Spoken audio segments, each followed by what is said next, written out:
En nombre del Padre, del Hijo y del Espíritu Santo. Amén. Amados hermanos, en nuestro Señor Jesucristo. Nos encontramos en el domingo tercero de Cuaresma y vemos en el Evangelio de hoy cómo nuestro Señor cura a un mudo y le dicen, contradiciéndolo y no aceptando la evidencia, que lo hacía en honor de Belcebú, el dios de las moscas. Así era como despectivamente los judíos llamaban al príncipe de los demonios. Otros también dicen que era porque el lugar donde sacrificaban la sangre que quedaba atraía a las moscas.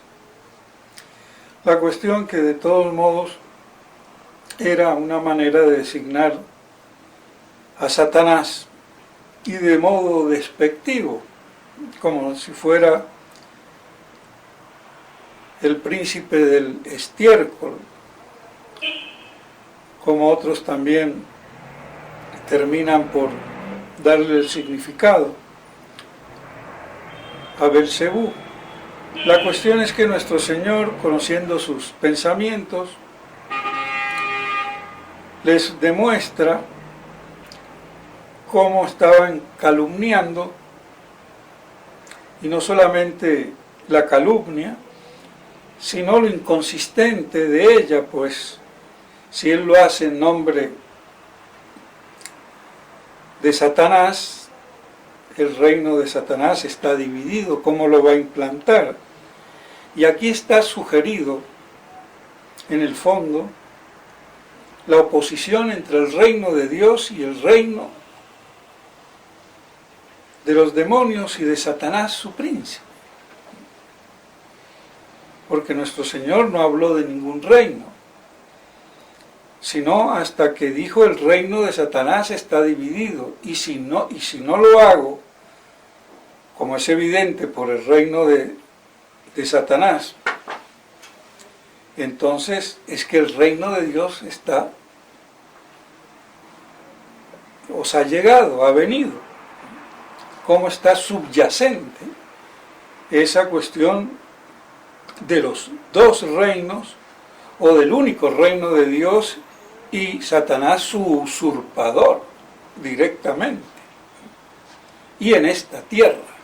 Y aquí nos dice, ha venido. Entonces, vemos cómo aquí se dilucida también, sin ser el objetivo directo o explícito, la cuestión del reino de nuestro Señor en esta tierra y la usurpación de Satanás. Entonces yo no puedo venir a hacerlo en nombre de Satanás para implantar su reino o ser parte de ese reino, pues es un reino que no va a progresar porque está dividido. Entonces queda sin fundamento la calumnia y esta situación. Y bien, así una señora dice que bienaventurados los pechos que te amamantaron y el seno que te portó. Y es sorprendente que nuestro Señor hace ver que es más bienaventurado, incluso indirectamente, que la Virgen María, que en su seno se encarnó y fue su madre, más bienaventurado el que oye la palabra de Dios y la practica. Y no hay ninguna contradicción, porque Nuestra Señora, para poder ser la digna Madre de Dios, tuvo primero que concebirlo en su corazón, en su mente, en su alma, por la fe, antes de concebirlo en su seno. Si ella no lo hubiera concebido por la fe, y creído en la palabra de Dios, imposible que hubiera sido su madre. Entonces, antes de la concepción, en su seno, en su vientre,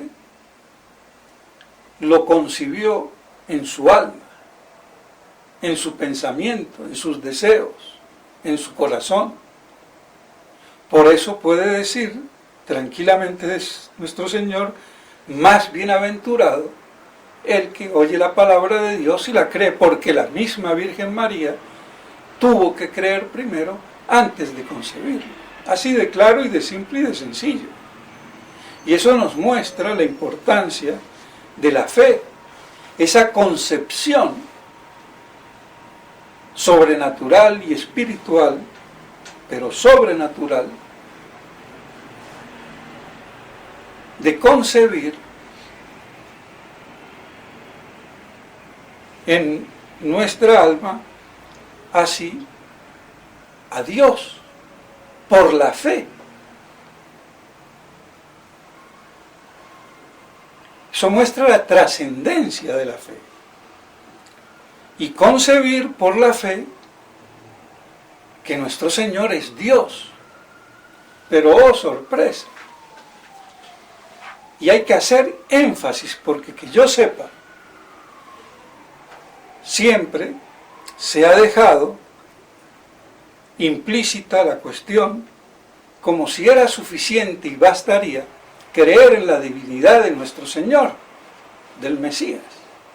Pues no, no es suficiente creer que Jesús, que Cristo es Dios. ¿Qué herejía estoy diciendo? Ninguna herejía. Lo que pasa es que no se ha visto el problema. Y claro, con decir creer en la divinidad ya bastaba. Sí, basta. Pero basta con todo lo que ello lleva de implícito. Y que si no se conoce explícitamente, podemos trabucarnos en la fe. Y por eso digo que nadie que yo sepa ha hecho el énfasis y la advertencia que hacía a rajatabla: no basta con creer que Cristo, el Mesías, es Dios.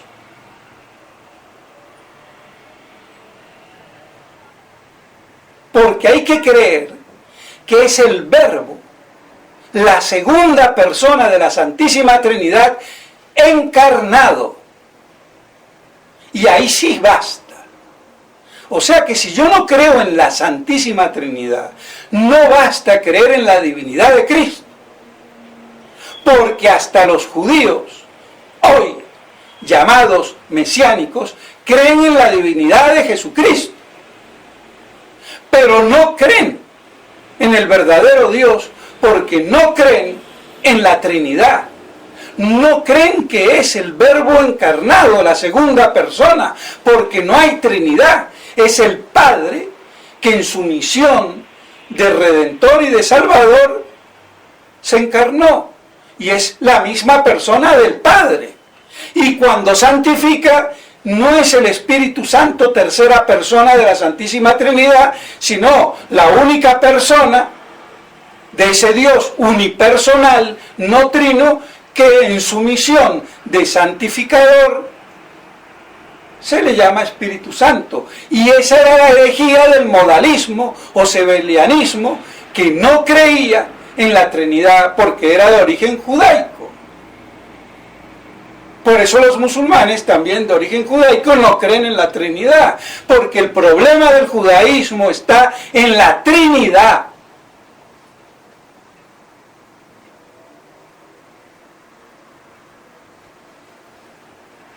Así de claro. Y esa Santísima Trinidad fue revelada a Adán, a los patriarcas, a los mayores, a los profetas, como dice Santo Tomás. Se conocía en el Antiguo Testamento por los mayores, los que tenían a cargo dirigir religiosamente a la comunidad. Y el pueblo más rudo, más ignorante, creía implícitamente, y por eso no era explícito, la revelación de la Trinidad para el pueblo. Pero sí existía como dogma y no podía no existir, porque si no, entonces yo no podría decir que Abraham es nuestro padre en la fe. ¿Y de qué fe si no es en la Trinidad? ¿O de qué día quiso ver David o Moisés si no tenían el conocimiento de la Trinidad? Y esa es toda la diferencia entre el Antiguo y el Nuevo Testamento, en que la Santísima Trinidad no era explícita para todos, sino para algunos privilegiados, como eran los mayores que tenían a cargo, como patriarcas o algunos profetas y algunos reyes como David. Pero esto no lo dice la escuela clásica, ni los tomistas, ni los jesuitas, que no son tomistas, que si vamos a decir algo son antitomistas.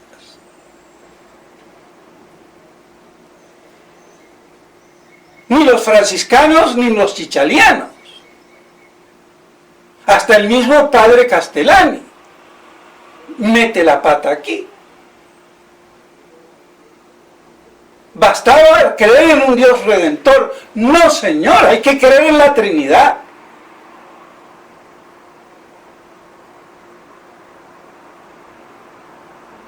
Eso es lo que especifica nuestra fe. Y si no hay esa especificación trinitaria de un solo Dios en tres personas, no hay el verdadero Dios. Por eso no hay verdadera religión monoteísta fuera de la católica, apostólica y romana. El Islam y el judaísmo no son monoteístas, son monoidolátricos.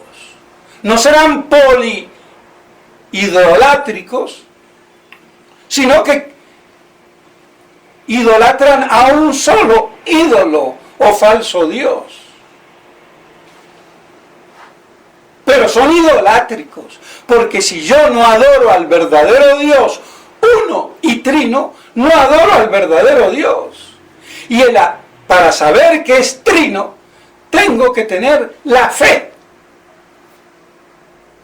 Entonces, por eso no basta. Y de hecho no le basta a estos judíos mesiánicos que creen en la divinidad de Cristo y en vez de decir, bueno, nos engañó el judaísmo, hay que creer en la iglesia. No, no quieren la iglesia. Vienen a ser como unos judíos protestantes del Nuevo Testamento. Y los otros se quedan con su Antiguo Testamento. Pero igual de judaísmo, que es la corrupción de la revelación primigenia de Adán y después de la corrupción del mosaísmo, de la Torá, del Pentateuco y de los profetas. Ese es el judaísmo. No es la ley de Moisés, no es Moisés ni Abraham, ni el Dios de Moisés, ni de Isaac, ni de Abraham. Es el Dios de su idolatría.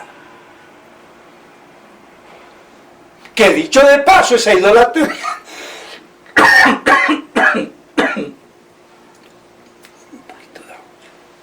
esa idolatría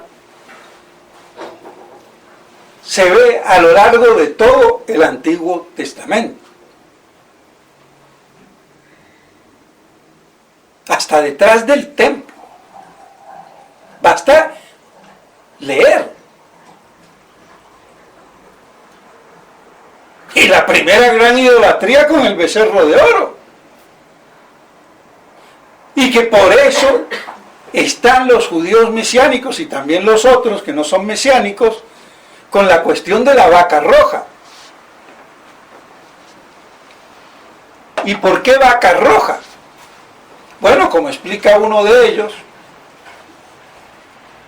porque así como una vez no sé qué rey vio que el niño de la criada que lo atendía destrozó todo mientras él dormía, y cuando despierta,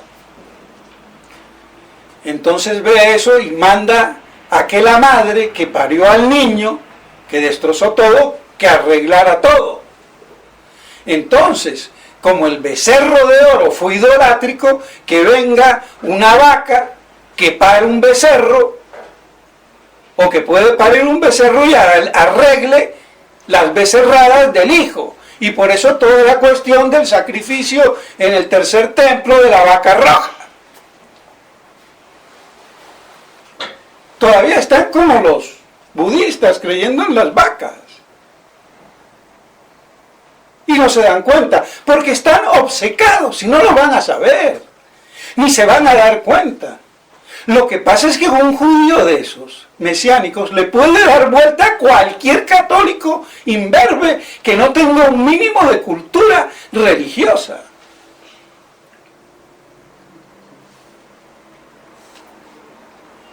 Pero así son las cosas. Y en vez de convertirse, pues ahí siguen judaizando. Y se asocian con los protestantes, que el protestantismo no es más que un judaísmo en el Nuevo Testamento. Y los otros son judíos sin el Nuevo Testamento. Esa es toda la diferencia. Y no hay más. Y aquí lo único que puede hacer la interpretación correcta, la lectura correcta, es la Iglesia.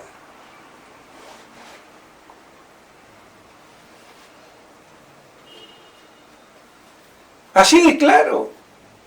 Porque todo el Antiguo Testamento fue una figura, un preámbulo.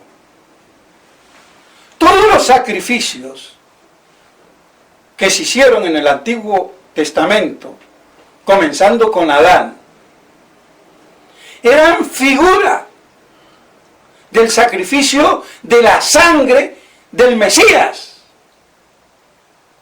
Porque la sangre de los machos cabríos y de los toros y de las vacas y de las naranjas, si quieren, no sirve para nada. Es Dios el que santifica y purifica. Entonces, cuando se asperjaba la sangre, cuando se mataba en holocausto consumiendo la víctima, era una figura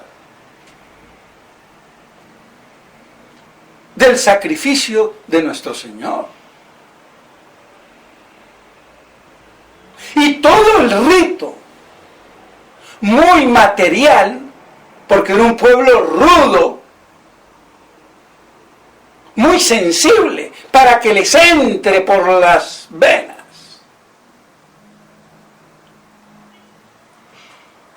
Pero todo ese culto era pura preparación, prefiguración, que debería después realizarse, materializarse en el Mesías. Y esto hay que tenerlo clarísimo. Entonces vemos cómo, de hecho, no basta creer así a secas, sin más, en la divinidad de Cristo. Vale con el presupuesto de que el Mesías, Cristo el ungido, es Dios, porque es la segunda persona de la Santísima Trinidad, y no porque es el Padre en su función de encarnado y de redentor y salvador de Israel y de Chichalandi y del mundo entero. ¿Nos damos cuenta o no nos damos cuenta? Pero es que esta cuestión de la Santísima Trinidad, como lo que especifica a la religión única y verdadera, no ha sido teológicamente expuesta por los teólogos con los hombres de iglesia como debe de ser. Y así despachaban con santas Pascuas, que bastaba en el Antiguo Testamento en creer en un Redentor. Pues no bastaba, ni basta. Así de claro. Y por eso Santo Tomás siempre decía que aquel que no tenga fe, pero que no pone obstáculo, Dios en algún momento le manda la fe, o le manda un misionero, o un ángel del cielo, o le revela eso en el interior de su corazón. Y acepta o rechaza con la libertad y el libre albedrío que tiene. Y es más, el primer acto libre del ser humano, del hombre, a la edad que fuere, 4, 5, 6, 7, 8, 10 años, o cuando fuera, el primer acto libre con uso de razón, porque sin uso de razón no hay acto libre. Por eso los niños son como animalitos hasta que no tienen uso de razón. Y hay que amaestrarlos como al perro. Siéntate y se sienta. Ve y va, ven y viene. Lo hace el perro, lo hace el gato, lo hace el caballo, pues más lo va a hacer un niño que tiene alma humana, espiritual y subsistente, capaz de inteligir, cosa que no tiene el caballo, el perro ni el gato, pero que obedecen. Por eso hay que adiestrarlo a los niños para que después estén domados cuando tengan el uso de razón. Pero de esto ni hablemos, porque ni así como lo estoy diciendo se ha dicho nunca. Pero es la única manera de entenderlo y la que más se ajusta con la realidad de las cosas. Pero si yo le digo al perro, al gato o al caballo que es el rey, y que haga caca, y pipí a donde le dé la gana, pues así me va a ir con el caballo, el perro y el gato y con el niño. Así que no nos extrañemos de la juventud zombie y estúpida por los padres más zombies y estúpidos.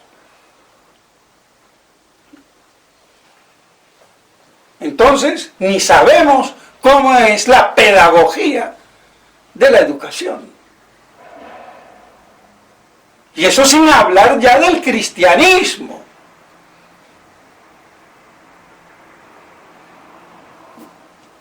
Pero bueno, entonces no nos alarmemos de cómo andan mal las cosas. Es que nacemos descastados, sin cuna, ni dirección ni principios. ¿Qué vamos a hacer? Entonces el primer acto libre lo pone al que sea en estado de salvación y sin pecado original, o en estado de condenación con el pecado original y el pecado personal mortal, sin posibilidad de que el primer pecado sea venial. Porque la libertad es sobre el fin último, determinado aquí y ahora en concreto, por el libre albedrío, en el cual yo especifico y confino ese impulso al fin último en abstracto y lo hago concreto, en una rata, en una mujer, en el dinero, en mi yo, en mi capricho o en lo que fuera.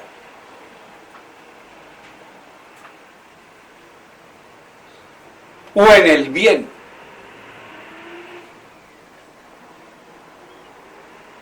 En cualquiera de sus formas. Y así sea judío, budista, musulmán, negro, chino, blanco, japonés y lo que fuera. Y esto no se enseña, ni en la escuela tomista. Y es el Santo Tomás que lo dice. ¿Y cómo?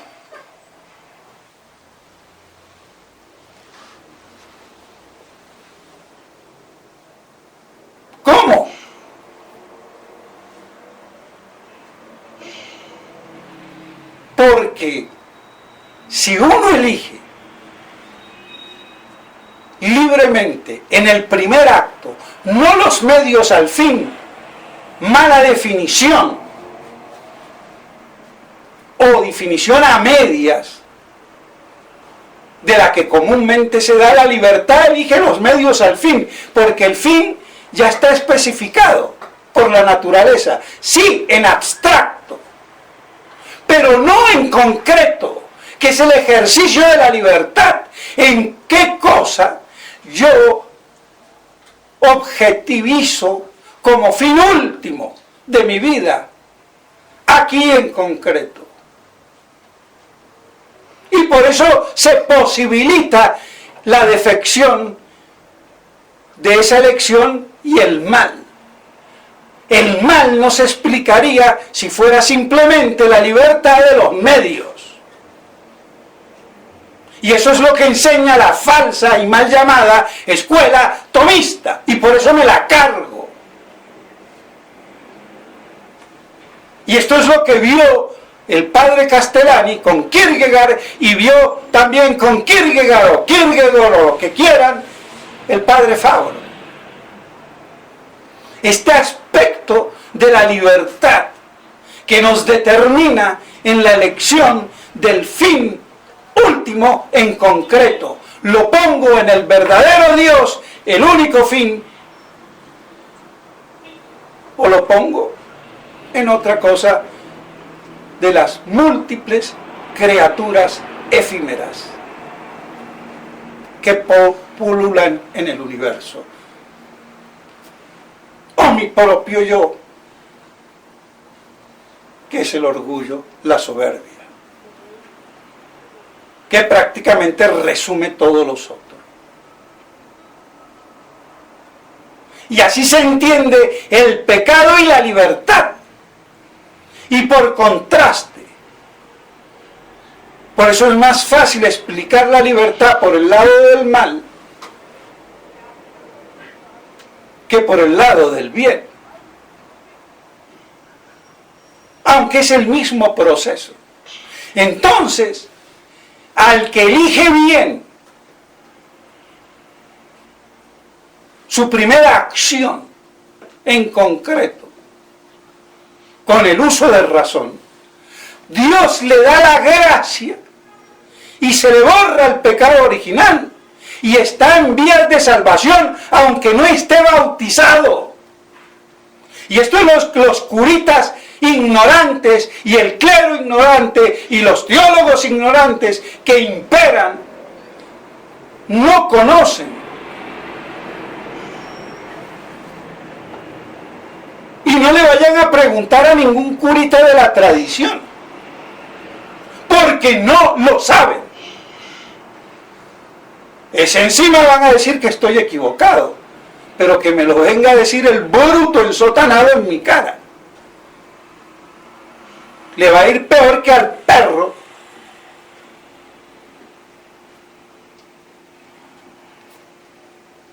Así, de claro. Es que aquí hay que dar las patadas para que se entienda. Cosas trascendentales, pero que muestran la ignorancia eclesiástica.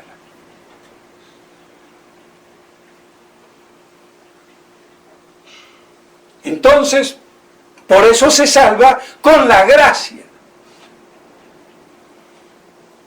Entonces no es el naturalismo de Henry de Lubac.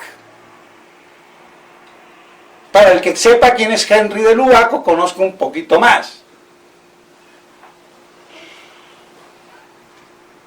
Entonces, queda claro. Y por eso no es tan desesperante la salvación de nadie. Por eso la regla de oro de Santo Tomás: Dios no niega a nadie lo necesario para salvarse si no pone obstáculo, no dice ni la gracia. Lo necesario, y lo necesario es la gracia. Y lo que lleva a esa gracia, la fe y la revelación de la Trinidad. Claro que ese budista o ese judío o ese africano o lo que sea, que elija bien y se le borra el pecado original, como cualquier cristiano bautizado después puede perderse por un pecado mortal que cometa posteriormente. ¿Y qué pasa? ¿No hay que bautizarlo? Sí, hay que bautizarlo. ¿Y para qué si no tiene pecado mortal? ¿Qué digo? Pecado, perdón, original.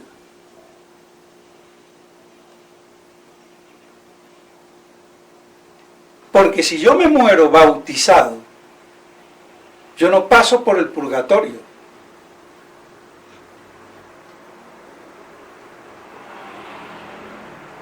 Después de bautizado inmediatamente, por poner un ejemplo. Pero si después del primer acto libre le cae a ese chinito o africano una maceta y lo mata, pasa por el purgatorio. Porque no le borra toda la deuda del pecado.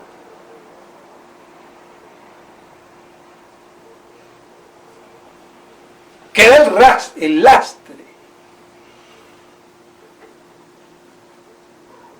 ¿Es la diferencia?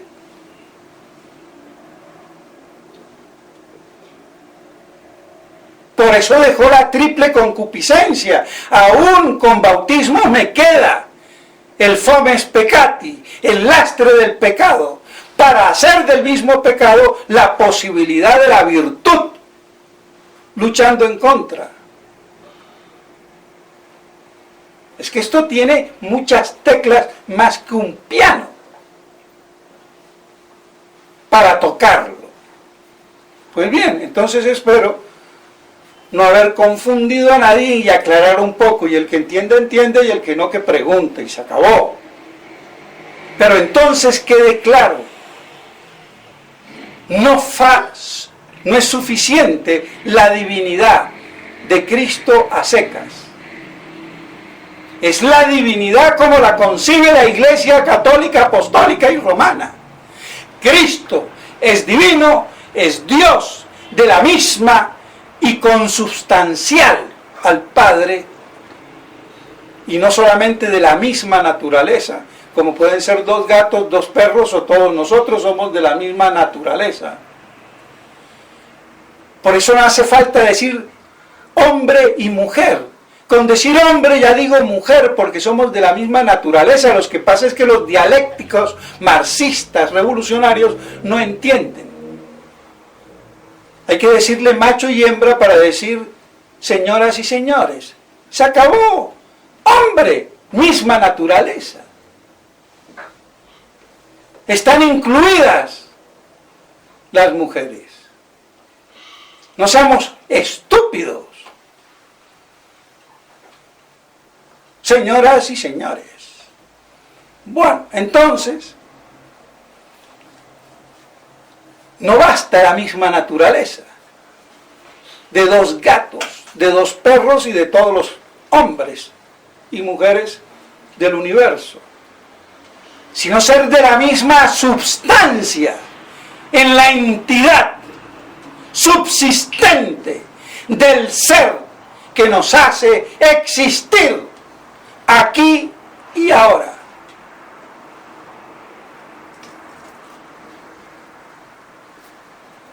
Pero esto también del ser, y no me voy a entrar, está trabucado en la mal llamada escuela atomista, gracias a Cayetano. Pero bueno, ¿qué vamos a hacer? Entonces, es en la misma concepción católica, trinitaria, que Cristo es Dios, porque es la segunda persona de la Santísima Trinidad, el Verbo encarnado. Y punto, y se acabó. Y si no creo en la Trinidad, no puedo creer en la encarnación, ni en la divinidad, tal como es en nuestro Señor Jesucristo.